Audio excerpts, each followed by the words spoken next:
worry, it's not that good anyway. C'est le Lounge Show avec Rob Scott et Bob Doyle, deux diffuseurs vétérans qui aiment s'entendre parler et qui réussissent d'une manière ou d'une autre à se supporter. Voyons si vous pouvez les supporter aussi bien. Voici Rob et Bob.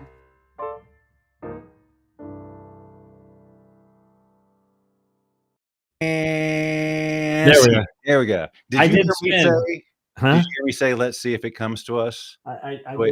I don't know. I didn't hear you say that. Okay, so you don't hear anything until it actually turns the cameras on us, I guess. I don't know if there's a way to override that. The intro audio was very crisp, and now you're talking just a little less crisp. So I don't know why that is. Sir? Yeah. Just can't figure it out for now. But anyway, we're here at the lounge. How bad is it? It's not bad. Okay. It's just not great. It's not like we got a problem. No, we do not. Houston, we're fine. Okay, all right. Well, ladies and gentlemen, as the music that he just played suggested, this is 9 o'clock on a Saturday if you're in the Eastern Time Zone, which I'm. It's 9 o'clock on a Saturday, and I'm in the Pacific Time Zone, so therefore it's at 6:01 technically on a Saturday. That comment. I, of course, as it says right there, am Bob Doyle. Yeah, also a goofball. Which I guess first we should have said Rob Scott and then a goofball, then also. But I'm not a goofball now. Oh, you're former. Oh, yes. You overwrote your nameplate. I had fun with that. I'm a former goofball now. Oh. You know what I did there? I monkeyed with the wires. He did. I wasn't expecting that. No, I was gonna hold it and see how long during the show. Way to go, Rob! You look at that. Made it 2 minutes, and you had to already give the bid up. And right at that point, you froze. Look, we have a viewer. I can tell. It says so right there. There's a 1.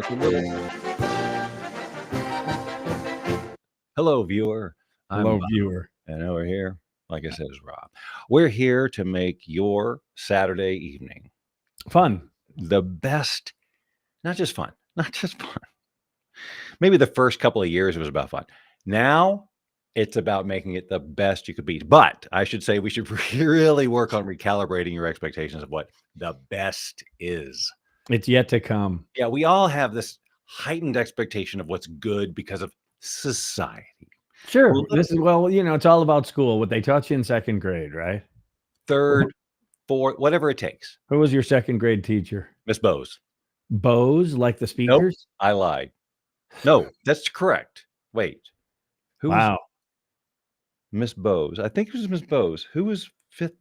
Oh, no, I'm losing it. Yeah, you are. Miss Upton, who read this story? I thought that was Miss Bose, but no, Miss Second.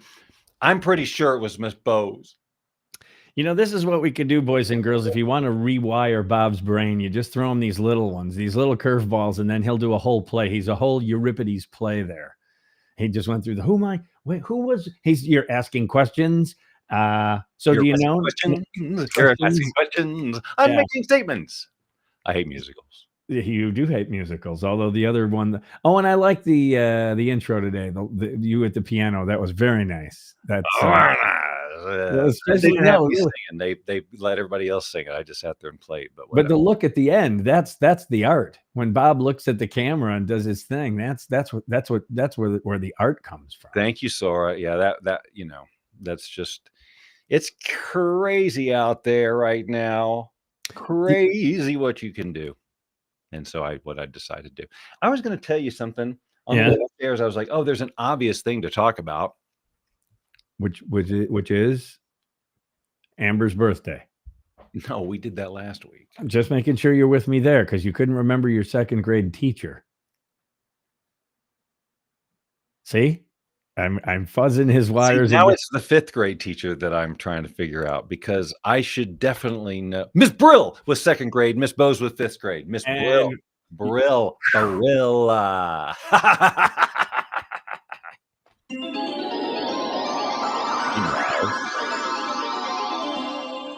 Let's even work to test 1, 2. Yeah. Meanwhile, back at the ranch.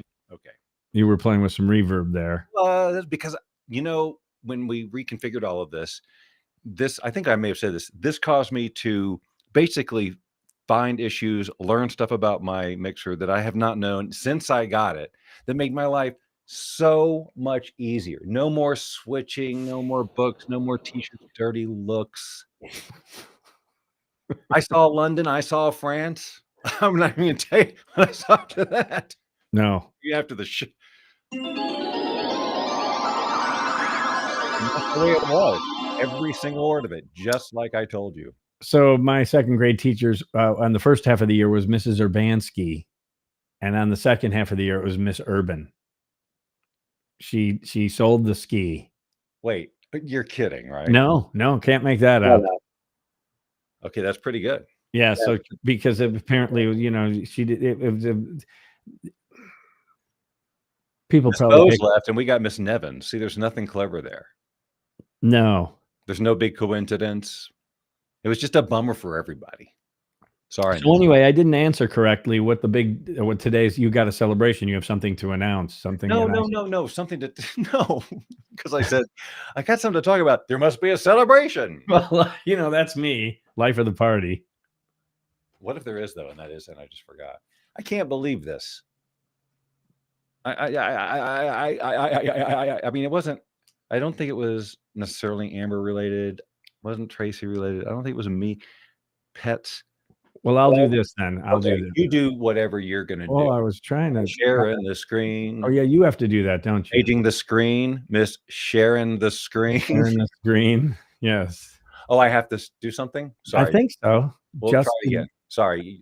I saw the thing come up, but maybe I didn't know I had to approve it. Well, it says stop. It's asking me if I want to stop sharing now, and I'm not. I don't see my work here. Hold on. Let's see. Yeah. Try this again.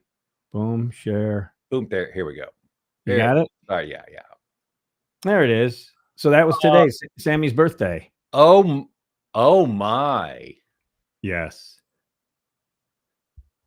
So that was Sam's birthday today. That's what I did. I brought chili. I brought the famous chili recipe. Oh yes, the pork tenderloin chili. Except they didn't have tenderloin, so I had to use pork loin, which you just have to simmer a little longer for it to get that pillowy softness. Oh, but the pillowy softness. It really is, and it never does well in competition. It's usually always the middle of the pack because I don't think people know what to do with it because of the chunky meat instead of the pebble meat. Chunks is my dog.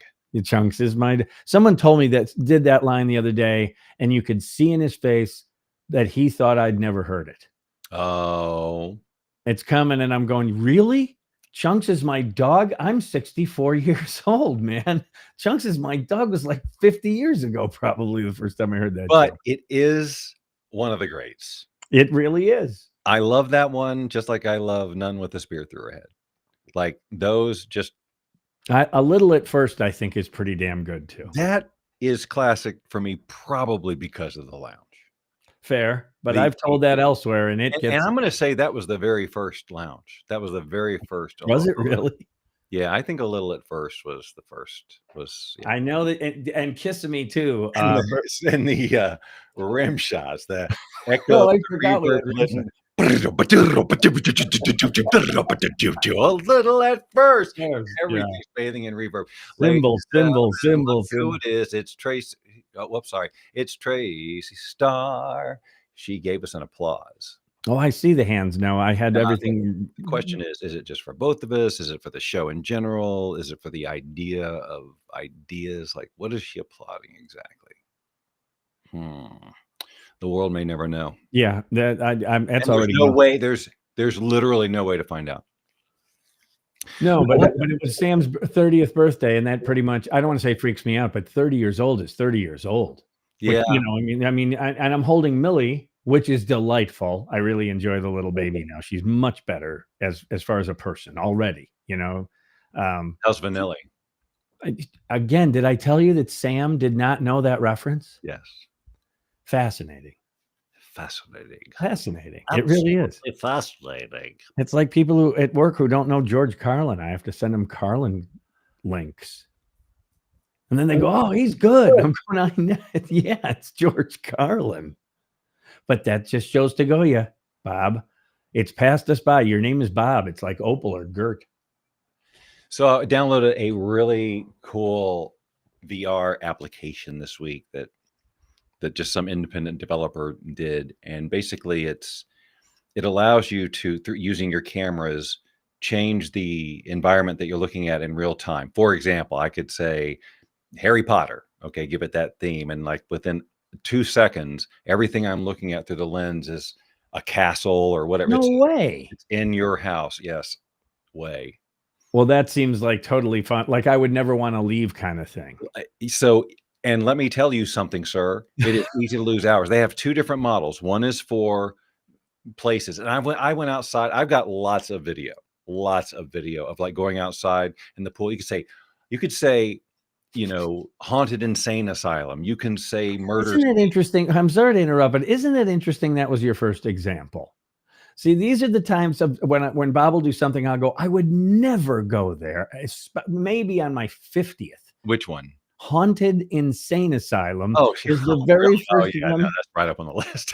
I know it is. But I would never go there ever first, or maybe it might be top 10. You can see like The Simpsons, right? And then everything looks like The Simpsons. Your house. I understand. I was just making a small. I know. I'm just continuing how cool it is. You say Star Wars, and everything has that look. It just. So where do they get the data? They just go out into the world and they just. It's it's a image model like any of these others out here that's been trained, and I'm not sure exactly. I need to get under the hood a little bit, but it just because that tech is something to be able to turn that around and spit it back to you with like a less than 200 millisecond lag.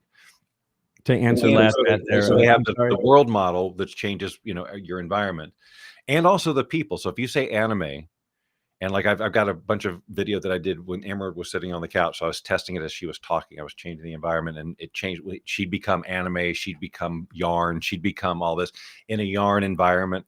It's like it is the future of something, because I've said for years, like they'll have glass, because no one's going to wear the headset. Everybody's not going to wear the headset, but whatever they do for the lens, whether it's contact lenses or glasses, that ability to superimpose whatever you want on top of your reality, so that your room can look however you want. The people can look like whatever you want. They can be like I could look at Tracy or whatever, and I did this and say, she's wearing a red dress. And that's what she's wearing. Right. So that's like, it's not perfect. It's a little sketchy. Sometimes it can, depending on lighting or whatever. The world stuff is great. The people stuff is a little sketchy, but this is where we're at. It's amazing. Do you think now, seriously? Wait, I have to answer the tote board. Tracy wanted to know, this is from Wisconsin. She wanted to know where this, Fudgy Knuckles. We've never talked about Fudgy Knuckles. We probably have, but yeah. And I was a card carrying member of the first iteration of Fudgy Knuckles when it had 4 lanes of bowling. When it was just Fudgy Knuckle. Yeah, right. It was just a knuckle head. So anyway, that's cool. But then I also think about and then I think, now when do we cross a line as a species? That's where my head goes, like a Twilight Zone thing. Where do we go? More than I'm nine for that, but then you say, well, of course you're not kidding. I think that we're firmly stepping there now.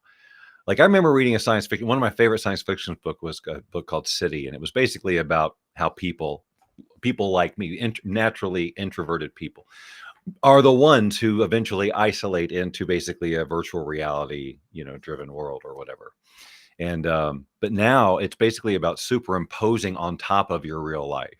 And it'll be interesting to see what that will do. Like if people can live simply but see extravagance, you know what I mean? Yeah, that's what I was saying. I was wondering if airline travel will go down, things like that. I'm not kidding. I went, well, why would you have to go to Japan? Well, yeah, right. Travel for sure. Right now, the stuff, what I'm talking about is like, it's aesthetic changes, right? But like I can say, I'm in my room here, right? It's a studio, you know what it looks like. And I can say like, Punta Cana, right? A tropical island. And out the window of my room now, I will see the ocean, and it's animated. How do they do that quickly? We live in a why am I looking at my phone instead of you? We live in a magical time. I don't understand how it can do it that fast. You know, how it can recognize your window that quickly. Do you have it uses your camera, right? Obviously. Yeah, it's the camera. It uses the camera on the Quest. Oh, right, In right, real right. time, it just, and some of them, it's like if you do yarn, for example, and you put up your hand so you can see your hands, Mhm. your hands are yarn. If you do World of Warcraft, right now you're in this castle, got all the banners and stuff. And Okay, now I get what you're saying. That would be fantastic. yeah, it's amazing. I mean, and so yeah, it's easy to burn up that And what battery. are you listening to at the time? I'm not listening to anything. I'm too fascinated with the visual because the way you can do it, like they have presets where you can just scroll through their presets, and they got a lot. But you can, if you just pulled both triggers and say whatever, it'll prompt it right then and just generate it. Like you can just make up whatever. Everything's made of candy. Everything's melted chocolate. Everything.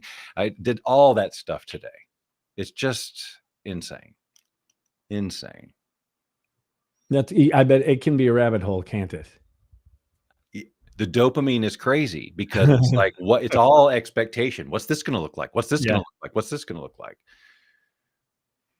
What was your favorite Saturday cartoon? I'm completely changing the topic. Okay. Bugs Bunny Roadrunner. Really? Yep.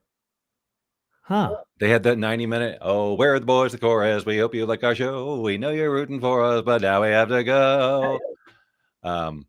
Yeah, I lived for that 90 minutes. And Roadrunner was my favorite. Like I got very excited when it was time for the Roadrunner cartoon, which would always come like on the hour or whatever it came.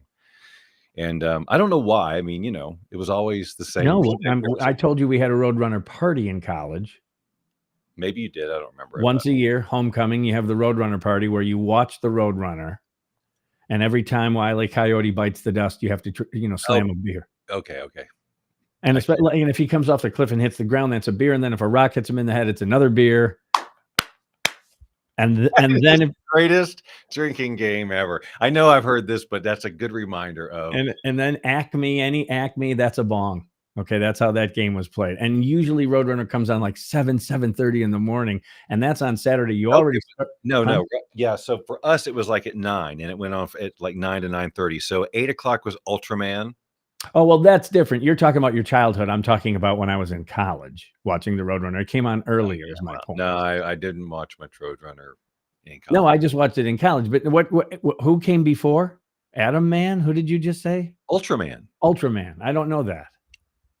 That's like you were saying the other day when I was talking about the parade at Halloween, and I go, and we had a parade at my grade school, and you go, see, even though we're close in age, there is a dichotomy, and so I don't know Ultraman or whatever his name is. Yeah, that's interesting. It was a Japanese thing with overdub, the classic mouth moving off out of sync, and it was like he was an astronaut or a pilot, or he was some kind of dude, and he somehow inherited the ability to become Ultraman, and he had this beta capsule.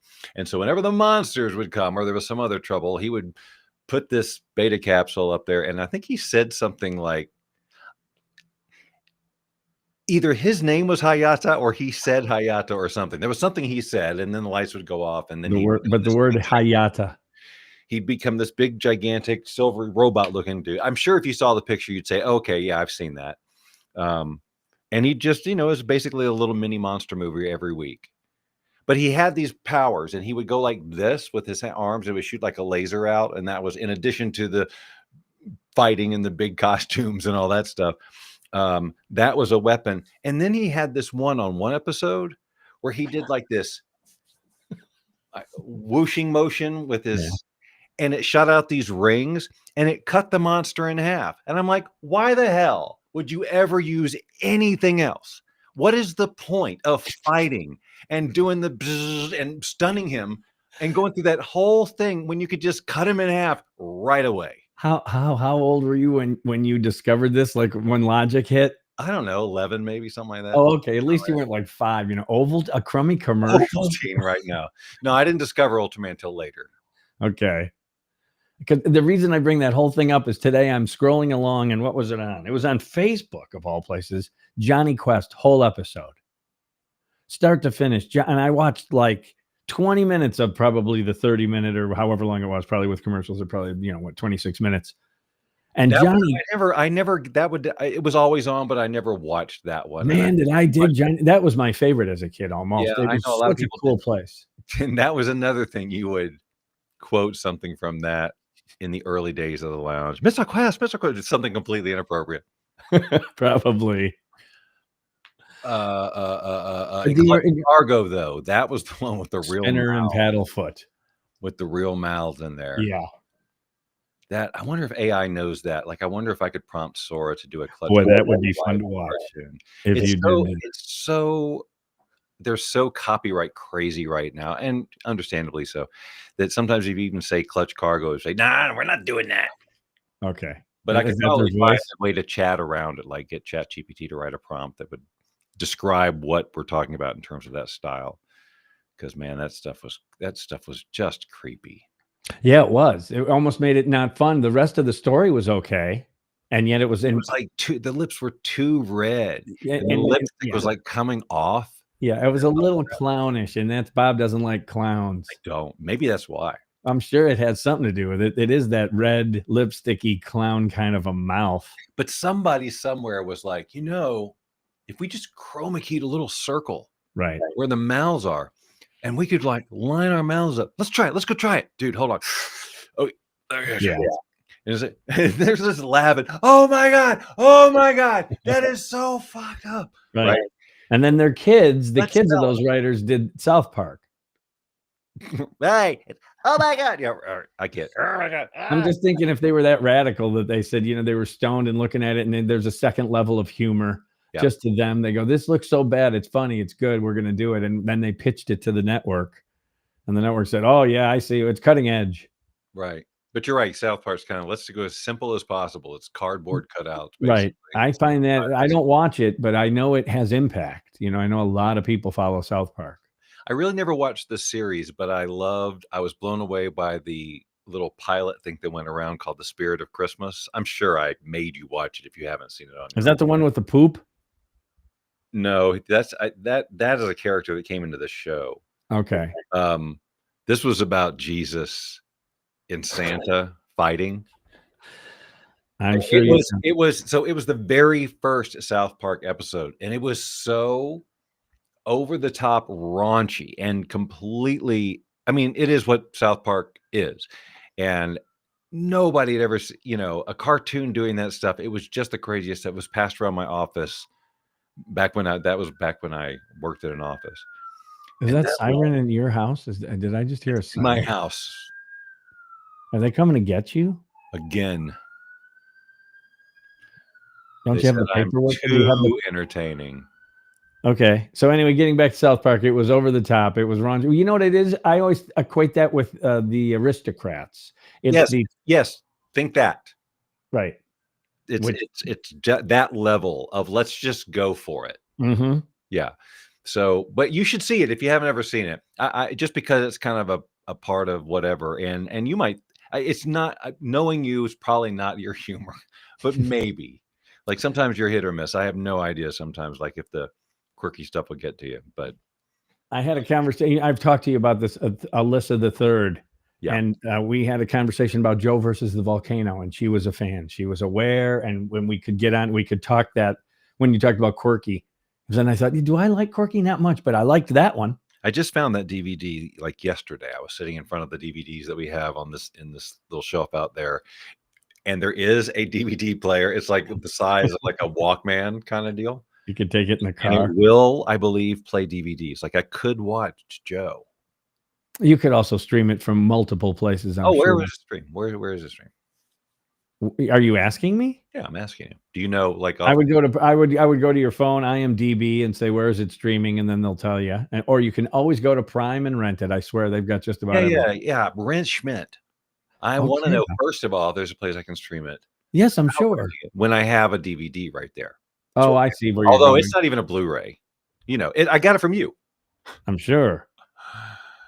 I didn't go out there and read. I think this was when you were like upgrading some of your DVDs or something. It could have been, or maybe it was a present. Maybe I gave it to you as a gift. Es posible. Es posible. Es One of those quirky Christmases or quirky. Okay, Birthday times, you know. This is 3 times this time you have locked up. 3 times you've frozen. I don't see it on Yeah, I know. like Now I did with. See, I Yeah, because you're completely- seeing because the old way you saw the actual program stream and and I'm seeing Q like her pre. basically, yeah, you're seeing you're into things, which is as it really should be, I think. Well, I'm sorry, I'm locking up. I don't know why that is though. Well, okay. God, I still haven't thought of the thing I was gonna. I mean, I obviously found something to talk about, but what the heck? By the way, the voice of Johnny Quest, Eric Stratton, Rush Chairman. Damn glad to meet you. He Tim Matheson. Oh, is that a fact? Yeah. He also played the vice president in The West Wing, which, as you well know, I'm a fan. Yes, you are. Anyway, she liked Joe versus the Volcano. We could go as deep into the conversation as like, I lost my soul. I love that when he does that with his shoe in the very beginning, and he just goes, I lost my soul.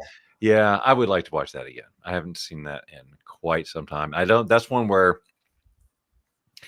with Tracy, I don't know. I don't think. I don't know. Maybe.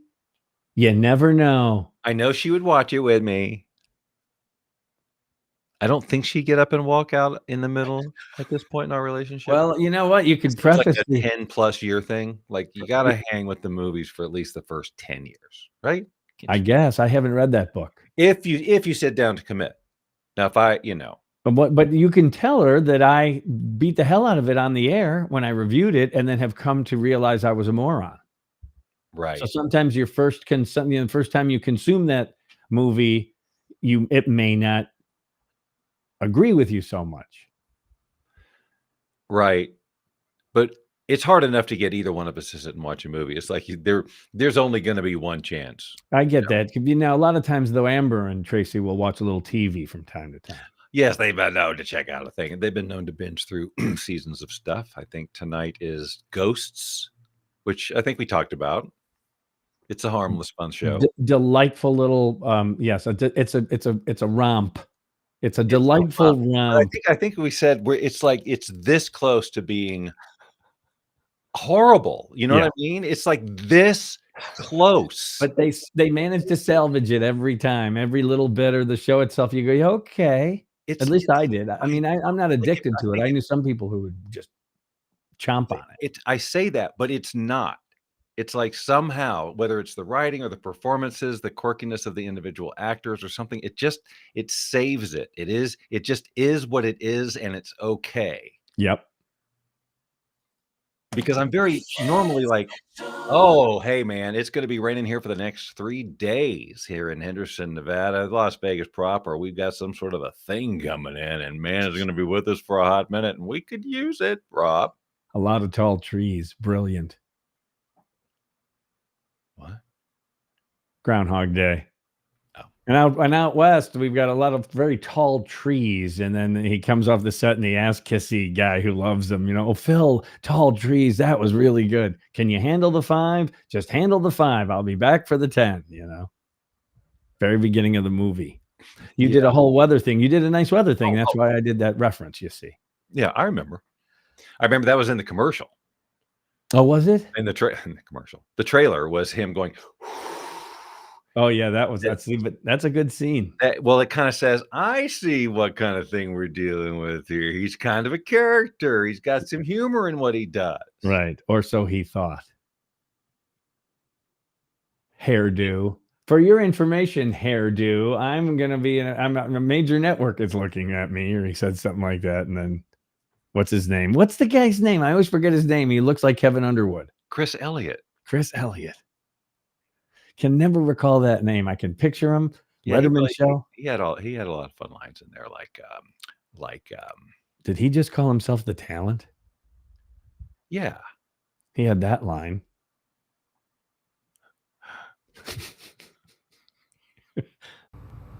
And with those were the words they chose. I kid you not. Those were the words. So when those words came out, they decided that's when they were going to end the show. They could have done, I don't know, countless other things, but they chose that sequence of words to end it. And this is how we're left with the show. I don't get it. I don't think I'm going to I don't think I can watch anymore. You've been watching The Lounge Show with Rob Scott and Bob Doyle. Join us every Saturday at 6 p.m. Pacific, 9 p.m. Eastern, and tell your friends and family to do the same. After all, we'd do it for you if you had a show. Probably.